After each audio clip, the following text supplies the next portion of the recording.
One way to also separate questions from each other is to create different blocks. And blocks are also a very important part of a survey's flow and how you structure the experience for participants. And we'll talk more about that later. But for now, I just want to show you how you can add a block and know that each block is always on a different page. Here you see that we have always been working in the same block. It's called default question block.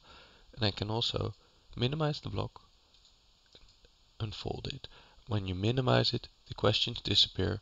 And you still just see the block and a summary of how many questions there are in.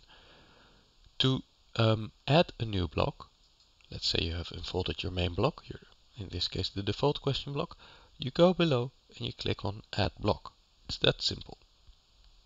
Now a new block appears, and here you can add new questions.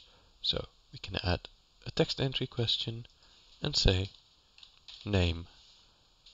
Alright, now we have two blocks, and you can see that when I hit preview, the questions here are within the same block, separated by a page break, as I showed in my previous video.